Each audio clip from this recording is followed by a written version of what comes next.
Who doesn't love a good crime story? And I'm not talking about your everyday, run-of-the-mill heist. I'm talking about one of the most daring, elaborate, and frankly, audacious robberies in history. Imagine this, a gang of robbers digging a tunnel from the sewers beneath a bank, spending weeks underground, only to break into a vault and walk away with millions. Sounds like the plot of a Hollywood blockbuster, right? But no, this actually happened. And at the center of it all was one man, Albert Spaggiari. Now, let me take you back to where it all began. Albert Spaggiari was born on December 14, 1932, in a tiny French village called La Rogne-Montaglin. It's the kind of place where everyone knows everyone else's business, except, perhaps, for what would eventually become the town's most infamous secret. His father died when he was just 3 years old, leaving his mother, Marcelle, to raise him on her own. She moved them to Heists, where she ran a lingerie store, and while Albert was growing up among the lace and silk, you'd never guess he'd one day trade it all for the life of a hardened criminal. But, as we know, life has a funny way of surprising us. By the time he hit 19, Spaggiari was already itching for adventure. So, what did he do? He joined the French army as a paratrooper and was shipped off to fight in the First Indochina War. Now, you'd think jumping out of planes would be enough excitement for anyone, but not for Albert. He and a few of his army buddies decided to take things up a notch. They pulled a gun on a guy, claiming he'd robbed them, but the military court wasn't buying it. They saw right through the story, realizing it was more of a stick-up than a defense act. So, young Albert found himself behind bars for 4 years. Can you imagine? Barely out of his teens, and he was already spending time in a military prison. Not exactly the start most people envision, but for Spaggiari, it was just the beginning. Fast forward to his release, and instead of learning his lesson, Spaggiari dove even deeper into the criminal underworld. He moved to North Africa and got involved with the organization Armée Secrète, OAS, a right-wing group bent on keeping Algeria under French rule. These guys weren't just talking, they were involved in some serious acts of political terrorism. Of course, this didn't end well for Spaggiari, and he found himself back in prison for another 3.5 years. By this point, you'd think he'd be tired of the inside of a cell. But no, it seemed like prison was just a temporary setback for a man with his eyes on much bigger things. When Spaggiari was released, he made his way back to France, this time settling in Nice. On the surface, it looked like he was trying to turn over a new leaf. He married a woman named Audi, bought a lovely little villa called the Wild Geese, and even started raising chickens. Can you imagine? Albert Spaggiari, the hardened criminal, now a country gentleman collecting eggs every morning. But don't be fooled by this rural idyll. Behind the peaceful exterior, Spaggiari's mind was always at work, scheming and plotting his next move. He took up photography as a profession, but his real passion was crime. And here's where it gets really interesting. Spaggiari had some pretty shady connections, and he wasn't just a small-time crook. He and the Corsican Brotherhood were recruited by DINA, the Chilean secret police under the notorious dictator Augusto Pinochet. Yes, that Pinochet. Spaggiari, or Daniel, as he was known in the underground, became involved in international espionage. According to a declassified CIA document, Spaggiari had ties to some serious operations, including working with the agent responsible for the assassination of Orlando Letelier, a member of Salvador Allende's government, in Washington, D.C. This guy wasn't just playing small-time games, he was deeply embedded in the dark world of international crime and espionage. But let's get to the main event, the heist. This is the part where Spaggiari's name was etched into the annals of criminal history. The story goes that Spaggiari got wind of the fact that the sewers in Nice ran directly beneath the Société Générale bank. And not just any part of the bank, but the vault itself. To a man like Spaggiari, this wasn't just an interesting bit of trivia, it was an opportunity. An opportunity to pull off what would become known as the heist of the century. So what does he do? He assembles a crew of ex-OAS members, men he knew he could trust, and they start planning. And when I say planning, I mean these guys thought of everything.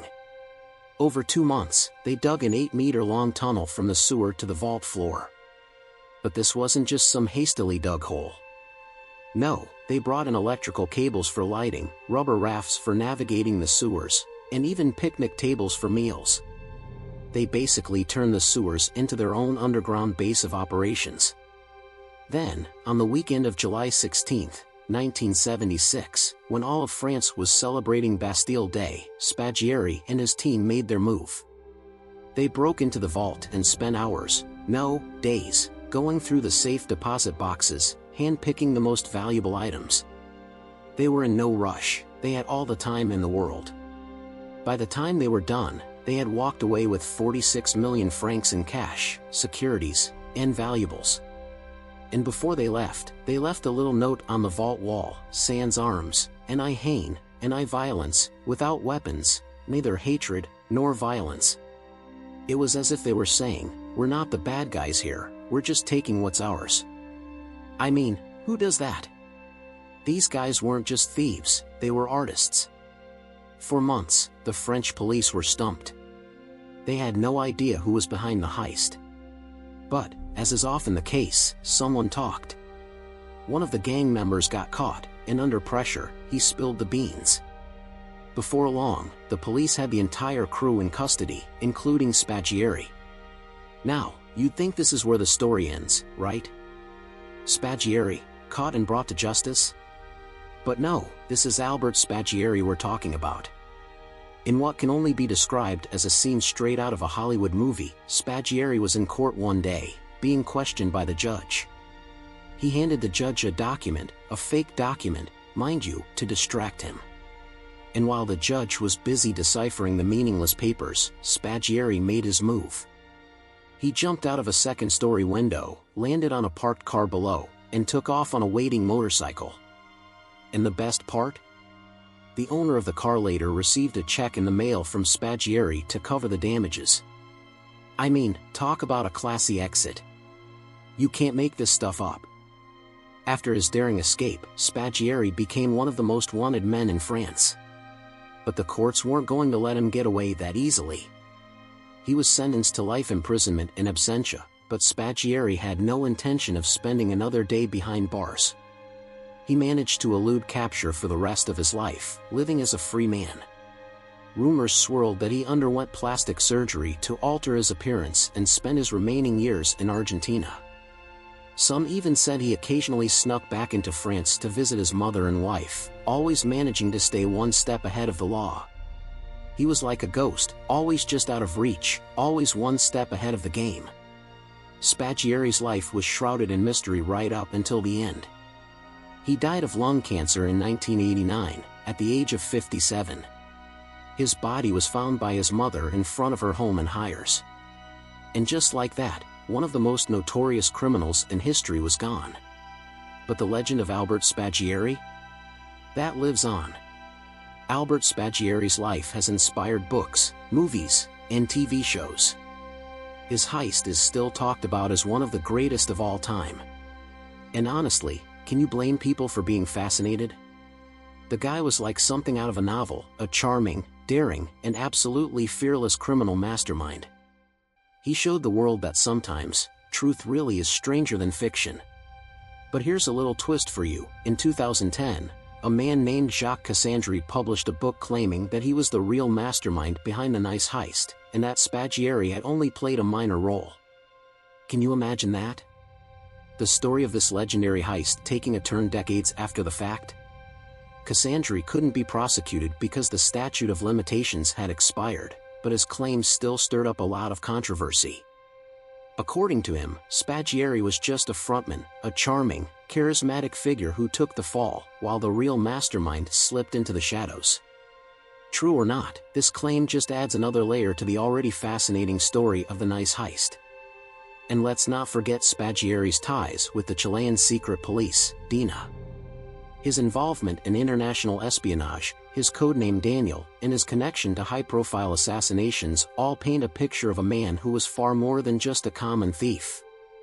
He was a man deeply entangled in a web of global intrigue, crime, and deception.